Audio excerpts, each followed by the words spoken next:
Hello, this is the review of my second session. To follow up from my review of session 1 that I played on the Friday, this is review of session 2.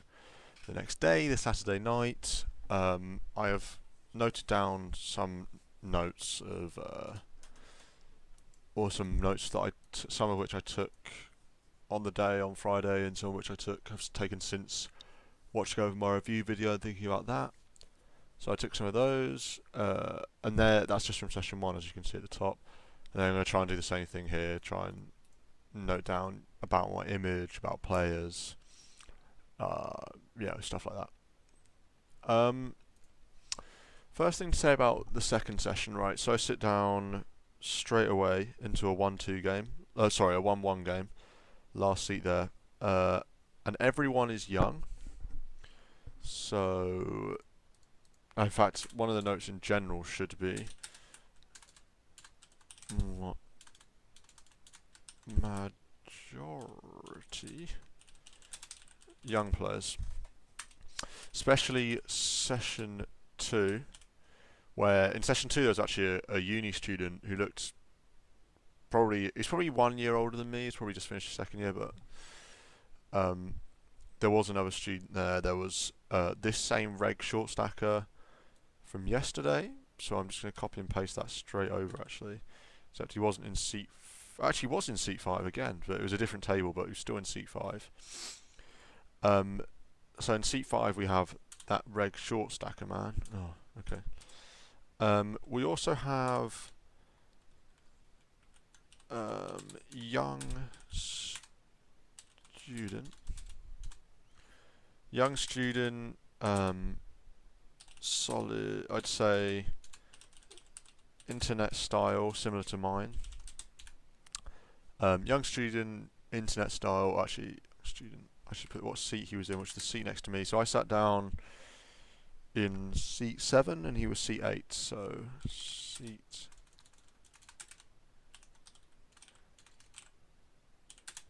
8. He had a friend in seat 9 who I can't remember. In fact, I can't remember anyone else. I remember someone who sat down in seat 9 later, someone who sat down in seat... plenty of other seats later, actually. Young student, seat 8, internet style. It's probably not worth noting down that he left early. I'd just say general internet style, inexperienced live. We also had... Oh god, I need to stop pressing enter. We also had... whale woman? Whale Italian woman who sat down in seat 9. Very loose pre. We saw her sort of like flat a 3-bet, flat like a £15 3-bet in position, like cold call.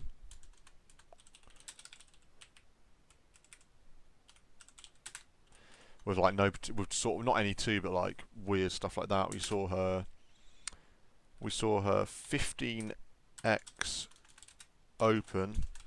Saw her raise to 15x open from like cutoff, I think it was. We saw so much stuff like that. We saw an awful call. Okay, let me just take a cool stop. Stuff like that. Crazy opens, like huge sizing on all her bets, huge sizing on every street. We also saw station. Saw an incredibly fishy call on river. Station, especially river. Enough to write about her. Anyone else I want to note that sat down later? Oh yeah, I will say the man that sat in seat 1. So I will say quiet old man, seat 1. This guy seemed... I'm sure he wasn't a professional poker player, but he seemed pretty like it. See, he arrived late, very late, like 3:30 sort of thing, 3:30, 4 a.m, something like that. About 3:30, something like that. Seemed very experienced.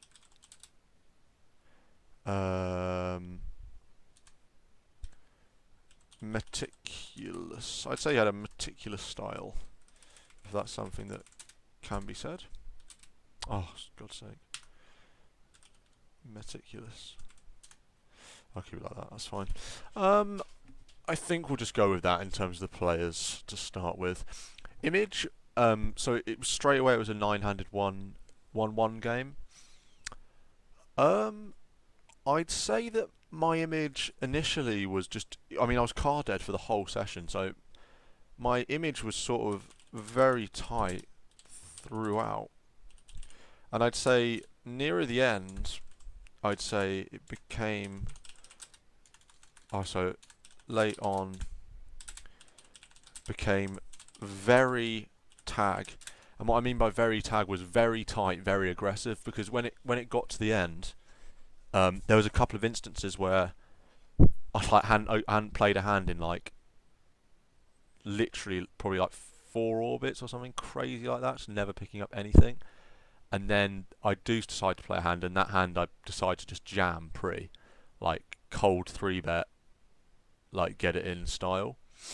So I became very tag. People knew that, well, not people knew, but I should probably do a couple of those instances. I might quickly end. Well, actually, I don't know. But yeah, I'll explain a couple of hands where that's the case later when I talk about my image again, because that was after the 2 hands that I've actually got to submit. That I've actually got ready to review. So it became very tight, very aggressive.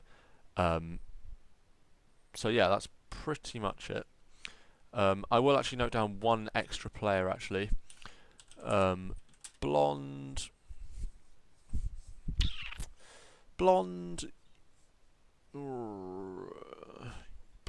loud, young, from Tawny, and this guy was aggro, loose, gambler type. He specifically left 50p a pound game to, quote, play bigger. Forced the game to become a 1-2 game. Pretty much. Anything else other than that? No, pretty much very loose. Aggro type, speculative hands, like bits of a chaser post, bit of a chaser post flop. That's pretty much all you need to know about him. He only features in one of these hands. I'll show you that one later. Right, first hand, and that we played, and this is King Jack. Game's still 1-2. This is not early in the session. This really not early in the session. Probably like halfway, maybe over halfway. Pick up Ace King, and bearing in mind my image at this point is extremely tight. They haven't seen me open a hand in absolutely ages, and in fact in this hand, so basically in fact in this hand once I open, seat 7 or I think it was seat 7 or seat 8 is literally like, wow, he actually said like, oh my goodness, you actually opened a hand, that's crazy. Actually, no, that wasn't this hand. That was a couple hands after I did a similar thing. And it just folded. Everyone folded, and I just won the blinds. But this hand went slightly differently.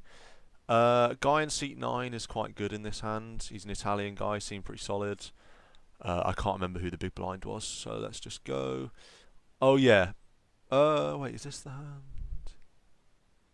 Ah, yes, this is the hand. Right. This is a bit confusing. In this hand, the button has been bought. So what that means is there's no big blind. There is no big blind. There's just one blind and one £1 ante, because the small blind has brought the button. So imagine this seat 2, or yeah, oh god, imagine seat 2 is just, or imagine seat 1 just isn't there. He's not there. He's playing for free. So well, it's fold, fold, folds to me. I make it 3. I would usually make it 4, but because the button was bought, I only need to make it 3. So I made it 3. Fold, button calls, and then the small blind never existed. So right, so here we are. The blind called and the button called. I raised from middle position, and it comes ace 4 8 2 clubs. Great flop for my range, especially considering how tight I've been. So I'm definitely looking to c-bet this. Absolutely looking to c-bet this. I don't get a ton of value, but it's fine because I'm folding better. Basically, all pocket pairs are that didn't 3-bet pre, so like even jacks could find a fold if they really were like, well, I don't want to get deeper into this if because there's no point calling and then facing a turn c-bet. So basically, all pocket pairs are folding. So that's good. And also, I suppose we can get value from clubs, but it's not really value. We're not trying to get called here by any hands at all. So we're definitely going to be c-betting when checks 2, which is what happens, and we c-bet 6. And the button calls and the blind calls. So that all goes in, and it comes queen. So when they both call, we're not feeling good anymore about having the... We certainly don't have the best hand, that's for sure. Seat 2 can have clubs. He can perhaps have weak aces. Seat 9 on the button can definitely have weak aces. He can have like small suited aces, ace deuce, ace 5, something like that. He can have clubs. He can have just like jack 10 of clubs, like hands such as that, I suppose. Other than that, I don't expect him to have anything here. Like perhaps 4s, but like that's not... We don't care about 4s because it's 3 combos. And seat 2 is kind of in the same sort of range as seat 9, because there's no straight possibilities. He basically has the same range as seat 9. Clubs, weak aces. That's basically it. And when it comes queen of diamonds, this is another good card for us, like in terms of our range, because if seat 9 does have a weak ace, for example, or clubs, or let's just say weak ace, seat 9 has a weak ace, or seat 2 has a weak ace. In a lot of live games, when your c-bet gets called by 2 players, like you're shutting down because your c-bet has been called by 2 players, and that's definitely, and a lot of the time I would shut down when my c-bet had been called by 2 players. But in this spot, I decide that I'm folding so many hands. I'm getting so much fold equity from hands that I have to bet out again. I'm folding out clubs. I'm even folding out like clubs that have just hit the queen. So like queen jack, queen 10 of clubs.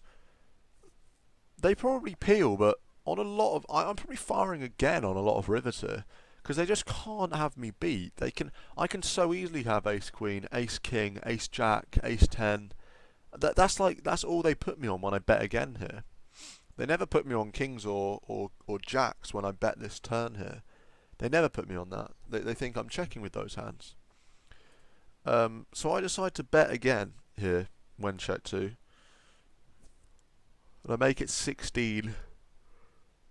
16 into 28, I believe. So not a huge bet. Sort of like probably undersized, but that's fine. I don't want to make it too big.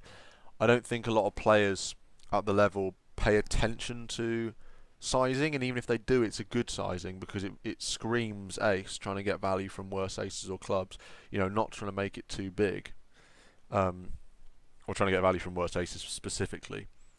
So I think it's a really good sizing. It really, really looks like we've got like ace king, ace queen. That's really what it looks like we've got here when we make it 16. And it goes through actually. 9 and seat 2 both fold, and we take down the pot.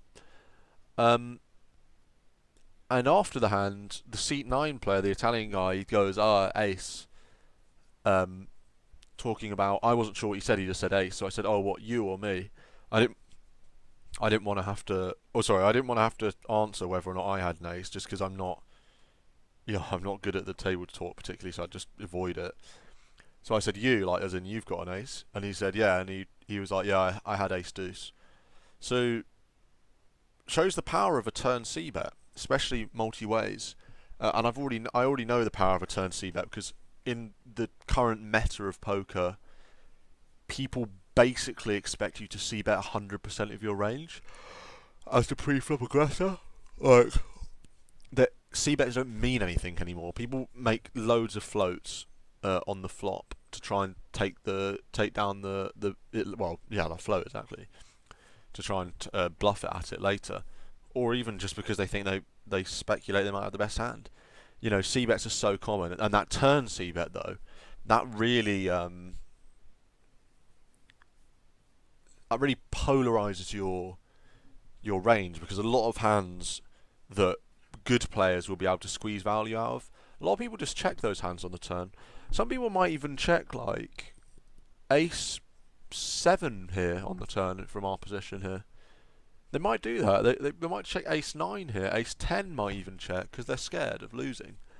So when we bet again, it does polarize our range, and it polarizes it much more heavily on having top two or top pair top kicker rather than just having king high.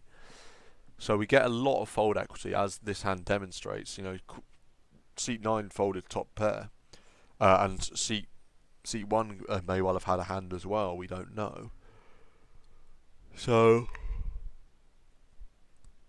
I really liked that. I did like that hand, and it's probably perhaps worth noting. Notes. Majority young players. We don't need to write session 2 there.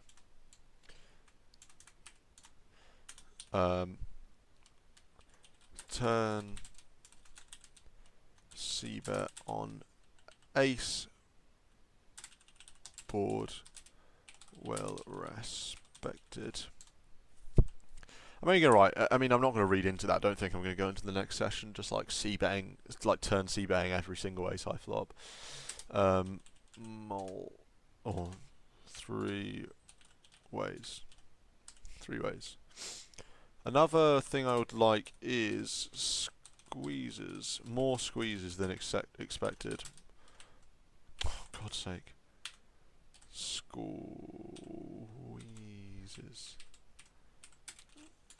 than expected. Less limped pots than I anticipated. A lot of limp pots is not necessarily what we got. So that's that was a good hand with the king jack. Got some respect. I think that's absolutely the right play to make, but it's worth speculating slightly. If we make it 16 here, and seat 9 flats.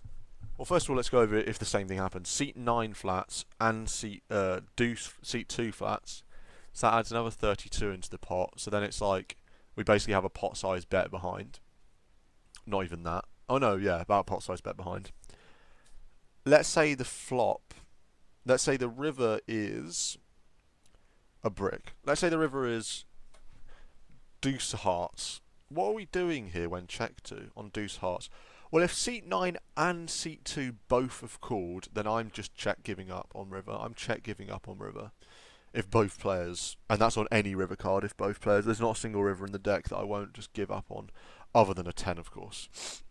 And when we hit the 10, and that's another part that we kind of neglected here, is that we can bet, we do have equity still with the gut shot, so it makes our turn c-bet even better.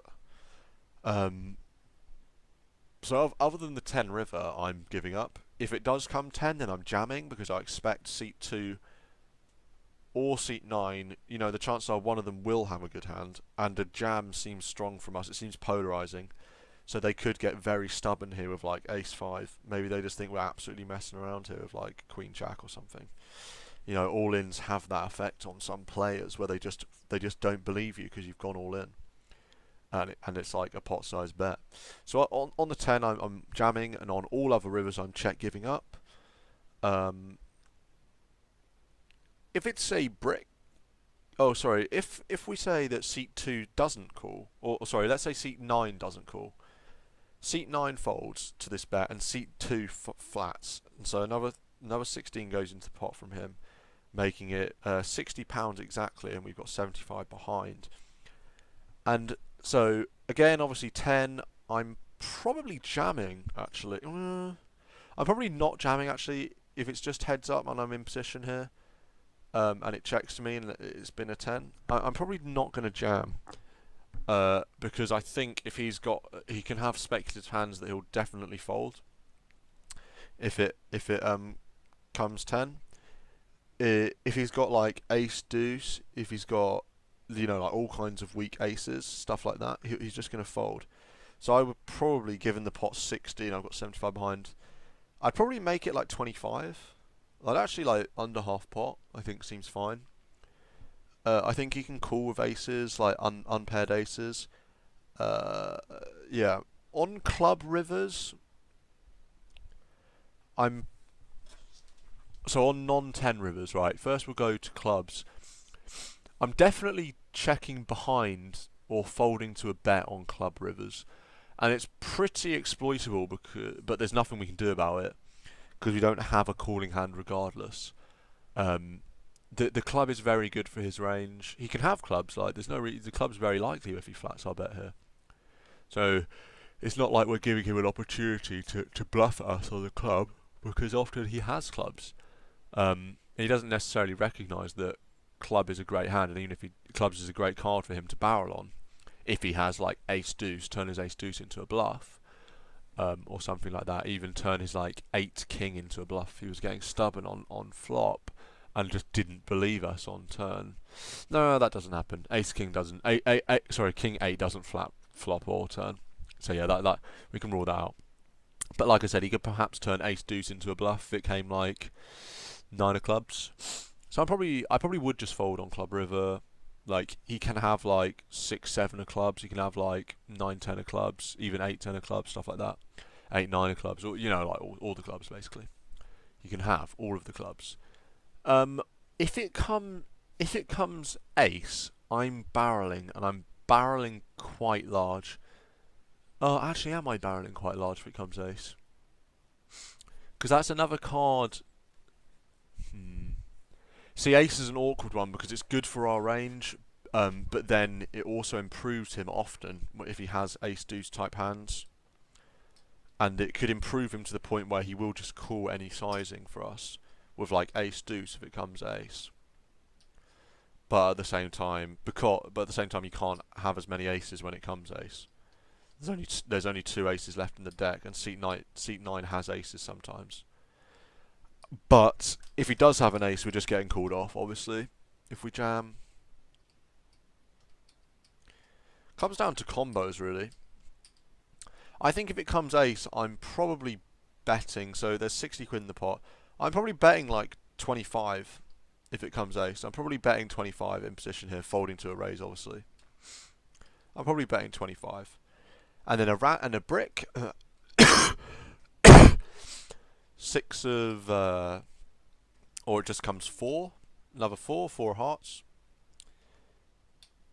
I'm probably...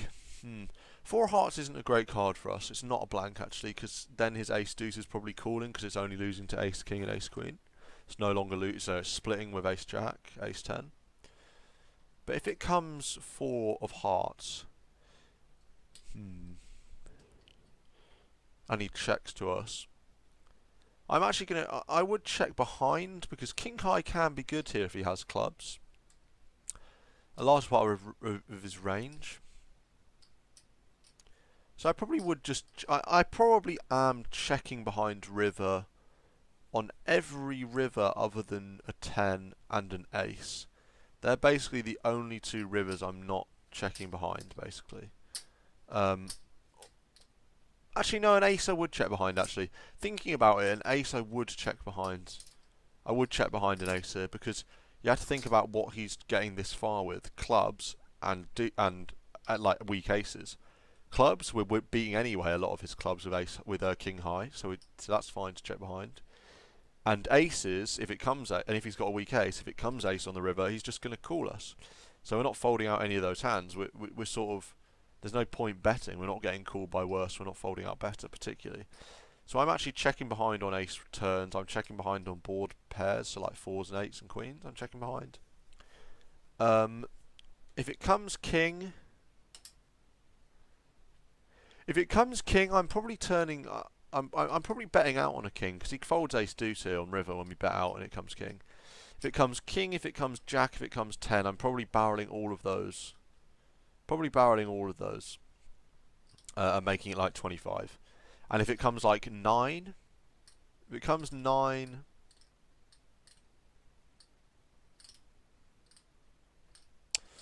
oh, it's a tough spot when check 2 and it's come 9.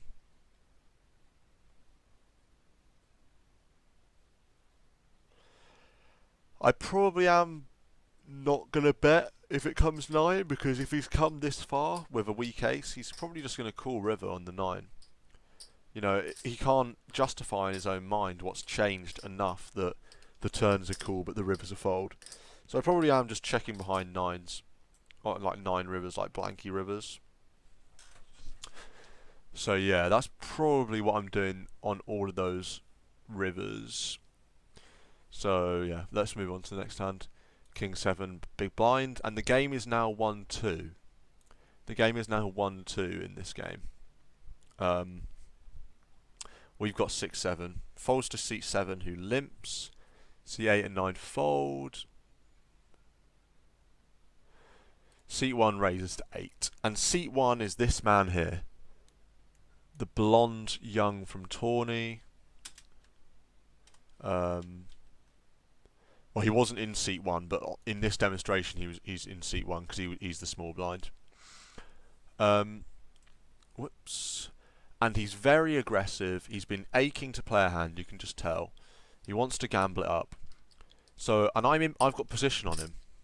I'm sure 6-7 off, not a good hand. I've got position on him, and I'm confident I've got really good implied odds on him because he's a chaser. So I call, I flat, and I let this man come in position. I let seat 7 come in position, which is another bonus because 6-7 does flop quite well 3 ways.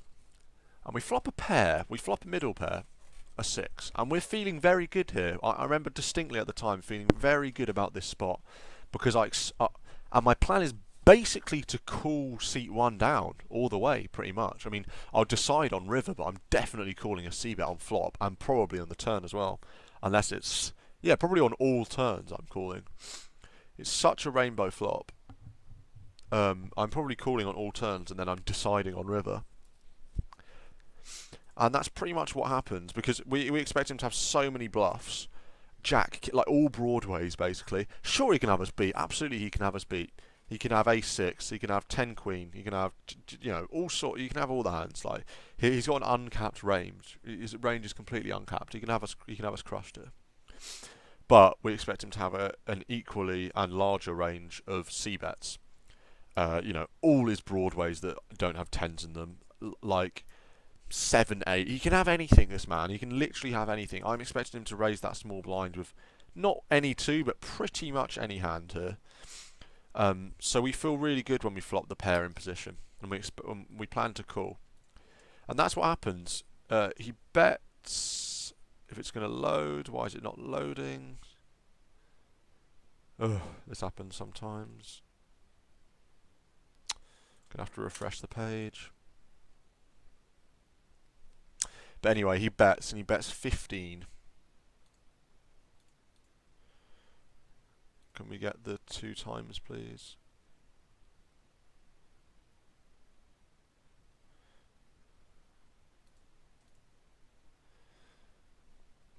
Seat 7 calls. We'll make it 1.5 actually.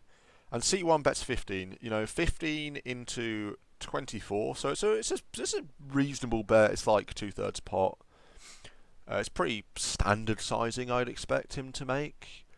Pretty much like nice, easy, 3 chips. Like he's an easy kind of guy. He's not gonna worry about sizing particularly. We notice we've got 82, so we haven't got a ton. We start with like 90, I think. We call 15, and then seat 7 calls, which we don't like, and he actually tank calls. He thinks about it for a while, like a minute before he calls. And seat 7 is this old guy, quite old man. Seat 1 arrived late. Seems really experienced, like really relaxed, really experienced. Like he's a meticulous kind of player, very very knowledgeable player. Like he obviously thinks very hard. I expect him to be like a winner in these games. He seemed like just an old live reg that's probably played for years and years. So we don't want to get tangled with him too much. We expect him to be pretty ABC though. Like, you know, I will put. I expect him to be pretty ABC. I don't know. Are we in caps? Nope. ABC. Expect him to be pretty ABC. Or he seemed ABC from not that bluffy. Oh my goodness. ABC. Type.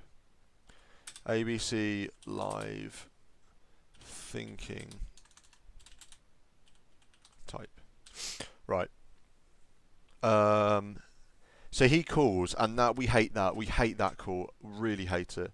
Because sure, he can have like 7-8. He can have, you know, hands like 7-8, 9-8, Jack 10, 10-9. Those kinds of hands he can probably have. I don't expect him to have overcards that often. I don't expect him to have like Queen Jack that often, but maybe. And he's worked out he's probably getting the right odds to call, but Queen Jack's probably folding. Like I really don't see why he would. In fact, I'm pretty certain he would just fold 2 overcards at this point. Jack 10, I mean Jack Queen, yeah, just folding. Ace King, obviously out of the question because he limped. So when he calls here, like I said, we expect him to have 10-9, 10 Jack, 10. We expect him to have tens. 10 Queen, 10 King maybe, probably raised pre. Like I said, Jack 10, all sorts of hands, 10-9, 10 Jack. So hands like that. Maybe like Ace 6 suited, King 6 suited, maybe. This is very early on, so we don't actually have this info on him at this point, other than that he's an old quiet guy and he's arrived very late. It's like 3:30 or something. So we don't know that he's ABC type. So perhaps he can have limped like King 6 here, maybe. So our plan is basically just to try and get to showdown as cheap as possible at this point. And fold, probably, to further aggression. So it comes 5 of spades. It's an interesting card. Pairs the 5, which I think is quite irrelevant, really. There's no draws out there anyway that are going to be scared by a paired board. I don't expect either player to have 5 ever. Like, seat 1 can have a 5, surely. Well, you can have a 5. You can have like Ace 5 or King 5. Like, you can have pretty much any hand. Seat 7, I don't think ever has a 5, other than 5-6. Which obviously we're losing to anyway, so it doesn't really change that much. The 5. We're still confident we're ahead of seat 1, very confident we're ahead of seat 1. And we're also reasonably confident we're behind seat 7. We don't expect to be ahead of seat 7 very often at all. So it checks, but seat 7 bets 30. And at this point, I'm thinking, well, this is quite a tough spot here, but I'm probably going to fold.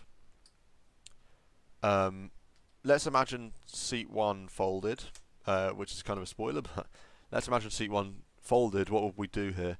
Our position, I'm just going to fold here, even though it's quite a small sizing, you know, 30 into 69. I'm probably just folding. I don't expect it ever to be good here, other than when he has like 7-8 or 8-9 potentially. So I'm probably just going to fold, but depending on the table dynamics and stuff like that, maybe I squeeze out a call. Because I don't expect him to have tons of 10s. I don't expect him to have like Queen 10, King 10, Ace 10. Even Jack 10 I probably would think would raise. Seems more likely he would have 7-8 suited, 8-9 suited, something like that. So maybe I find a call here, out of position, and then check fold river. But that's not what happens. Because, and the hand's glitched again. Okay, I'll do it quickly. Do a quick run through to that spot. Basically, seat 1 calls. And I can't remember what the river card is, but I don't think it's... I think it's like a queen. think the river card's like an offsuit queen or something. Or just, well, actually I can rush to the turn, can't I? Goes check, check, bet 30. And like I said, this guy calls, and once seat 1 calls, we're out of there. We're completely out of there once seat 1 calls. Way too dangerous. I don't need to explain that. 129 pot on the river, Queen of Hearts, and as you'd expect, interestingly actually it goes check check, so we expect this guy to have 10s when that happens. And that turns out to be correct. If we can just go to the river and see the final hands, please. Oh my goodness. Oh, for fuck's sake. Show me the river, man. What's wrong with this river card? Basically, you saw the river as the Queen of Hearts, and then it goes check, check. These 30s are already in the 129, so I don't think that the pot's actually like 189. Check, check. Seat 1 has Ace Jack offsuit. So, I mean, I'm not sure what his turn call is at all. Ridiculously weird turn call with 2 overs. And no flush draws, obviously. And seat 7 has Jack 10, I believe, or I'm pretty sure he has a 10. I'm pretty sure it's Jack 10. Maybe it's 9-10. And he scoops down the pot of $129. So we feel pretty good about our fold. We're behind on the flop, but obviously we'd already put in the money. You know, we didn't put any extra money in as soon as we found out we were behind, which is good, obviously. Or as soon as we found out we suspected we were behind. Seat 1 did that with Ace Jack on the turn. Well, obviously very loose call, very fishy call. It's pretty burnt lighting money on fire when he does that. And then he presumably check folds. He's not playing on check raising or check calling. The Ace Jack. So presumably he check folds river on the Queen of Hearts. Which would seem like not a god-awful card for him to barrel on, although you can probably expect to be called by a lot of seat 7's range with the 10s. But, you know, you can get on levelling or about, you know, what you can expect to call, what you can expect to fold. The guy up in seat 7's a thinking man. Maybe he works out that, oh, well, maybe he thinks, oh, well, so when seat 1 bets out here, he must have a queen because nothing else makes sense to bet out with. But then, of course, he could level himself and think, well, seat 1 realises the queen's a pretty good card for him to barrel. So, therefore, I'm going to call him slightly wider than I otherwise would. So, yeah, that's pretty much it for that hand. Pretty interesting hand. Played reasonably well. A couple of other hands that are perhaps worth mentioning. There was a hand where there was like 3 straddles. And this is part of the reason I got my super tag image, my super tight aggressive image, is because it goes £1. I think it went like £1, £1. This is when it was still £1, £1. Straddle £2, straddle £4, straddle £8. And did it go 16? No, I don't. It didn't go 16. So yeah, it went £1, £1, £2, £4, £8, and I picked up. I picked up 9s. I picked up 2 9s as the first player to act, and I just jam. I just open jam there with like 65 or something behind. Pretty, you know, and then I think a lot of people are like, oh, he's not just like extremely tight in all sense of the word. He's not just like a massive nit. He does take his advantages, so I got that very tight aggressive image, and that was then solidified by a hand where, what hand was I going to say after? Oh yeah, the hand where all the straddles and I jam with 9s. Pretty standard jam, but that's just in terms of my image. That's the case. That's just a thing to note down for my image. In fact, I will write that down. Become very tag after 9-9 straddle hand and then what was the other hand that got me that very tight image? Oh dear, I can't remember what it was. Oh yeah, there was another hand, extremely frustrating hand against the massive Italian whale woman where I have queens, and I cold 4-bet, I think, to 20? No, I don't cold 4-bet, but I 3-bet. 3-bet. Queen hand. A cold 3-bet. Oh, God's sake, this friggin' when you write deletes the next thing. It's so irritating. Cold 3-bet queen hand, which is basically a hand where I think I have queens on the cut-off seat or the button seat. The whale woman's in the blinds, or rather she's like under the gun, I think, or like under the gun +1. She raises to like £6 or something randomly, just like 6x open, or like maybe it was even like an 8x open to like £8. I think 1 or 2 people call, and then I raise to like £21 or something, like cold 3-bet. And then, well, all 3-bets are cold, so that's like the dumbest thing I've ever said. And then the whale woman calls out of position, which I'm absolutely loving. Obviously, I've got premium. And then everyone else folds. I'm thinking any undercard flop, and I'm basically doubling up here if she's hit a pair or something, or if she's got jacks or any, like anything like that, an underpair. But unfortunately, the flop is Ace King 9 or some such flop. While I've got the queens, and she donks, basically overbet donks as she often did. So I just fold because she's playing her ace F face up. She's playing her ace or maybe even her king face up. She was that fishy. She maybe donks off with a king there. So that got me another very tight aggressive image, at least pre-flop, because I wasn't flatting, I was raising.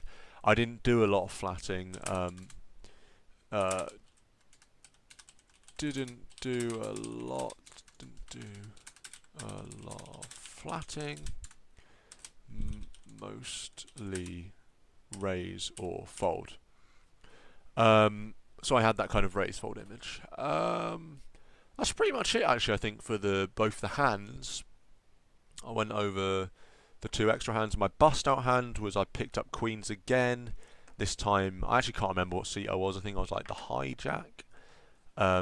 Someone raises, I 3-bet, they 4-bet, I jam for like a slightly little bit more, they turn over ace king. Oh, actually, that's not the case, because I felt great getting it in with queens. I am in the small blind. I'm in the small blind with queens. Someone like under the gun +1 raises. There's like 2 callers, so under the gun +1 raises like maybe 2 middle position, maybe the middle position player, and cut off calls, and then the ultra aggro guy that's to my right, not ultra aggro, but like the blonde load. Oh, loud. That's not how you spell loud, Stan. The blonde loud guy, gambler type, raises quite big, like pretty big squeeze from the button. So I'm thinking this guy loves a squeeze, probably. So I expect his range to be a lot wider than like a standard 3-betting range from the button would be, facing an under the gun +1 open. So I've got queen. I mean, I'm getting it in with queens anyway. I'm just setting the scene slightly. So I'm absolutely loving life with the jam with queens, the cold jam with queens. It goes back round to goes back round, if everyone folds, I've only got like 65 behind or something, 60 behind, or 60 in total, 65 total.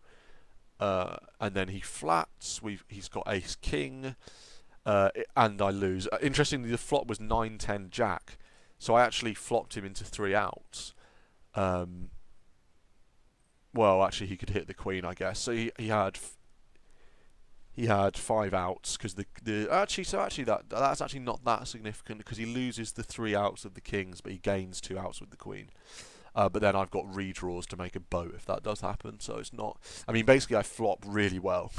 The 9-10 jack flop, I flop an open ender, and take away 3 of his outs. And even if he does hit with the queen outs that he's gained, I've got pretty good equity for a board pair. So anyway, and the ace comes on the turn, as you'd expect, and we hit the rail. No queen on the river, no queen, king, or 8 on the river, unfortunately for us. So we're done. We bust out there with the queens versus the ace king. Very, very, very unfortunate. That was like the first premium I'd picked up in forever and ever.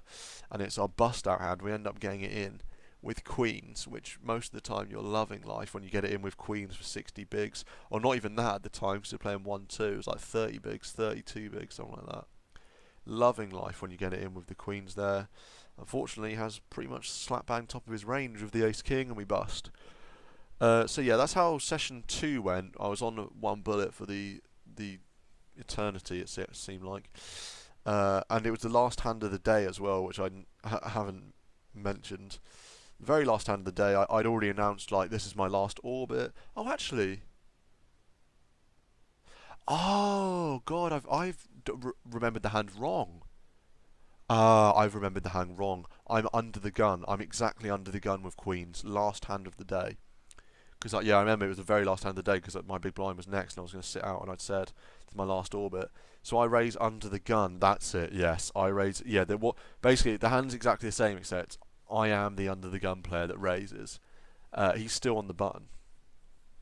So I raise under the gun. We get like 2 callers and then he raises the same guy, the blonde guy, who's in the big blind because he's to my right. So yeah, he's in the big blind. He raises quite big, he squeezes, perhaps identifying me as tight pre-flop so he can get away, his squeeze is going to be more EV, plus EV than it usually would be. So he squeezes, I just jam, and then it folds to him and he puts the rest in with ace king. The interesting thing is I got so much respect because I've been so tight aggressive, because I've been so card dead, that he actually didn't love getting it in with ace king for like a little bit more. He'd put in like 20, he'd put in like 22 quid. It was like, so he just squeezed to like 22 quid. I raised to like 65, 60 quid, something like that. And he actually didn't like getting the rest in. I mean, he's never folding, obviously, with ace king, but he didn't like it. He was groaning as he put the money in. So he didn't love it. He obviously put me on aces kings at least some of the time. And to be fair, I did have queens, so... But yeah, like I said, flop... 9-10 jack, turn ace, river, brick. So yeah, we lose. So yeah, that's how it went. I'm glad I remembered that one properly. So yeah, as for extra notes, well, I've written down what went well, what didn't. Well, what went well, pardon me, managed to maintain stack well. Considering card dead. I picked up pots when I needed to, like coming out of my shell a bit when I needed to pick up some pots that I would have just folded pre if I didn't have a very tight image. So that went reasonably well. And then the counterpoint to that is, oops, can I scroll up here or not? The counter image to that is, still think, in fact I can make it bigger, still think I could have probably exploited image better or more. Probably could have exploited image better slightly. But that's okay with like big 3 bets or squeezes or something like that. With squeezes or 3 bets. This is pre-flop. Like I could have exploited my range better, slightly better pre-flop by, when there's already money in the middle, like making a big 3 bet or a squeeze, because obviously my range players really think my range is like super strong if I do that. So probably could have exploited image slightly better. I wouldn't say more often, because then that sort of diminishes the image itself, but I would say better. Maintain stack well considering card dead. I mean, this session was so dead that, there's really not much to take away in terms of plus and minuses, other than what I've written. That's pretty much it. I'd say another plus is concentration. I thought my concentration was pretty good actually throughout the session. I was quite pleased with the level I was concentrating on, all the different hands and stuff like that. So I was quite pleased with that. And then other than that, one thing I will say is don't be afraid of etiquette. I don't know how to spell etiquette, so I'm just going to write that. I know it's got Q's in it or something like that. etiquette, something like that. Etiquette, I don't know, something like that. And the reason I say that is because there was a short window where a group of mates came in for a friendly 50p a pound game, and I think it's frowned upon slightly to move tables, but I mean it's a casino, it doesn't really matter. And probably for my hourly rate, it probably would have been better to switch tables to the 50p a pound game, and certainly better for my bankroll. Um, in terms of what I can afford to play in. So don't be afraid to just pick up your chips and sit on the other table. There's nothing wrong with that. There's nothing wrong with that. You can do that. That's fine. I think so anyway, or at least ask. Just ask. Can I go and sit on the other table? Can I do that? Yeah. Don't be afraid of the other players wanting you to stay. Like, who cares about them? You're trying to maximise your own hourly rate. That's your absolute priority. So don't be afraid of etiquette. Ask. Ask if unsure, and then adjust idea of your image. Because obviously if you ask the dealer about etiquette and rules and stuff, people are going to think you're a fish, or a live fish at least. So then you can obviously adjust your image. People will play you slightly differently. So I think that's it actually. I think that's pretty much all I took from my second session, minus 100 quid. Yeah, I think I'll end that there. That's pretty